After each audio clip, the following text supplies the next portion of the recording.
সমস্ত মাদ্রাসা টাকা পয়সা দেওয়া হয় না, এই সমস্ত মাদ্রাসা কালার ঝুলাইয়া হয় না, অর্থের উপরে হয় না।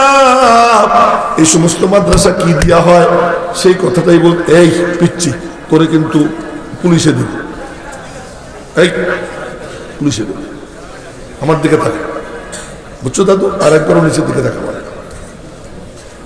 এই শাইখুল ইসলাম হুসাইন আহমদ বাঙালি রহমতুল্লাহ আলীর উস্তাদ শাইখুল মাহমুদ হাসান দেওবন্দি রহমতুল্লাহ আলাই, এই মাথা কেউ যেন না নাড়ায় এদিক চাইয়ে থেকে কথা কইতে আমার খুব কষ্ট হয়। আজ কয়েকদিন যাবৎ জোর করে ওয়াজ করতেছি, এখন আমার ঘুমানো দরকার কিন্তু কথা বলে বেড়াইতেছি।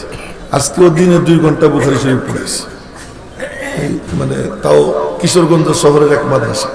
আজকেও তো বলতেছিলাম যে শাইখুল মাহমুদ হাসান দেওবন্দির খাবার বন্ধ করে দিছে। খাবার বন্ধ করে দিছে, খ্রিস্টানরা মনে করছে বুড়ার শক্তি কমে যাবে, আস্তে আস্তে মরে যাবে। 1 সপ্তাহ পরে পরীক্ষা করে দেখে শেষ রাত্রে আল্লাহর বান্দা জিকির করতেছেন, মনে হয় যেন আকাশ বাতাস কাঁপতেছে। শাইখুল মাহমুদ হাসান দেওবন্দি উনি বলেন, আমার রুহানি আব্বা হুজ্জাতুল ইসলাম কাসিমুল উলুম ওয়াল খায়রাত কাসিম নানুতুবি একটা সাদা চাদর গায়ে দিতেন, একটা সাদা লুঙ্গি পরতেন, দেখতে কামলা কামলা মনে হইতো, কোনো আলেম টালেম মনে হইতো না, সাদা সিধা বেশি হাঁটতেন। কিন্তু আল্লাহর বান্দা এই মাদ্রাসা কায়েম করছেন কেমন লোক তাই বলি। হযরত কাসিম নানুতুবি রহমতুল্লাহ আলাই বিয়ে করছেন, বিয়ে করার পরে বাসর ঘরে গেছেন, দেখেন বউয়ের মাথায় টিকলি, নাকে ফুল, কানে দুল, গলায় হার, হাতে ব্রেসলেট, এরপরে আরো কত কিছু। নিচে যায় নামাজ বিছিয়ে বসে গেছেন। এখন কাজে হুজুর নিচে, বলতেছে নিচে কেন উপরে আসেন? স্বামী ডাকবে বউরে, বউটাকে স্বামী উপরে আসেন। না আপনি তো বড় লোক, আমি তো গরিব, আমি তো ফকির মানুষ, আমি কেমনে উপরে আসবো? বউ বুঝে ফেলেছে, বুঝা কানের দুল, নাকের ফুল সমস্ত স্বর্ণ একটা থইলাই করে দিয়ে দিছে। এবার আপনার সঙ্গে মেলা যায়, এবার আপনার সঙ্গে মিলা যায়। ফজরের নামাজের পরে সকালবেলা সব আল্লাহর রাস্তার মুজাহিদদেরকে দান করে দিয়েছেন। এই কাসিম নানুতুবি এত সাদা সিধা, এই ভলিউম একটু কমাও, একটু কমাও, এত সাদা সিধা যে ওনারা কেউ বুঝতেই পারতো না। ওনার জন্য একজন গ্যান্ডারি মাথায় করে নিয়ে যেতেছে, গ্যান্ডারি। তো রাস্তায় ওই গ্যান্ডারি রাইখা জিড়াইতেছে। তো উনি হাইটে যায়, ডাক দিছে, এ বলবি এধারা যা, ওই বুড়া ডাক, এ বলবি এদিকে আয়, গ্যান্ডারি আমার মাথায় উঠিয়ে দে। তো উনি বললেন, গ্যান্ডারি মাথায় উঠিয়ে দেবো কেন? আপনার তো কষ্ট হবে, আমি মাথায় করে নিয়ে দিই, আমি মাথায় করে নিয়ে দিই। কথা তো আরো ভালো। জিজ্ঞেস করে গ্যান্ডারি নিয়ে কোথায় যাও? দেওবন্দে যাই। কেন? কাসিম নানুতুবির হাদিয়ে দিব, কাসিম নানুতুবির হাদিয়ে দিব, সে ক্ষীর পাকাইয়া খাবে। উনি দেওবন্দের কাছে গিয়ে বলছেন, নাও তোমার গ্যান্ডারি নাও, তুমি নিয়ে কাসিম নানুতুবির দাও। আর মাদ্রাসায় 2কে জিজ্ঞেস করে, কাসিম নানুতুবি কই? কই মসজিদের কামরায়। গিয়ে দেখে যে তার গ্যান্ডারি মাথায় করে আইনে দিছে সেই লোক।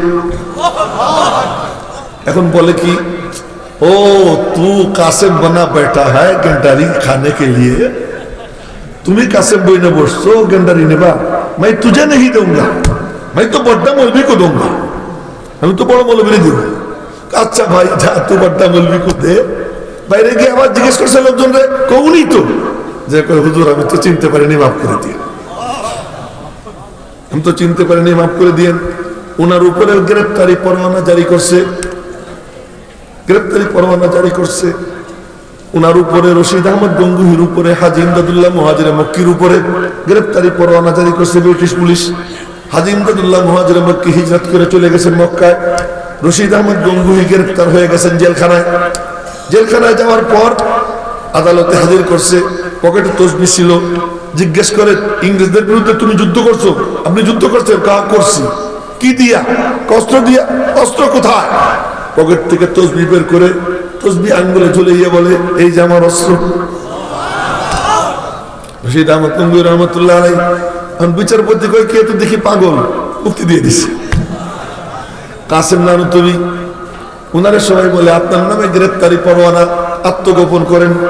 উনি গিয়ে পলাইছেন 3 দিন পরে ওপেন হয়েছেন। কই যে হুজুর গ্রেফতারি পরোয়ানা গ্রেফতার করবে তো, করুক গা। 3 দিনও পলাইতাম না, নবীজি 3 দিন পলাইছিলেন, সেই সুন্নতের উপর আমল করছি। এখন ধরুক, উনি ওনার বাড়িতে ছিলেন, পুলিশ চতুর্দিক থেকে ঘিরে ফেলছে বাড়ি। তো উনি ওই চাদর কান্দে নিয়ে হাইটে যাইতেছেন। ওনারা জিজ্ঞেস করে, মৌলভী কাসেম কাহায়, মৌলভী কাসেম কোথায়? তো উনি যেখানে দাঁড়াইছিলেন ওখান থেকে কত সামনে গিয়ে বললেন, একটু আগে তো এখানে ছিল, এখন খুঁজে দেখো কোথায় গেল। একটু আগে এখানে ছিল, এখন খুঁজে দেখো কোথায় গেল। এবার খোঁজা শুরু করছে। উনি এই ফাঁকে চলে গেছেন। 3 বছরের মধ্যে ওনারে গ্রেফতার করতে পারে নাই। উনারে মা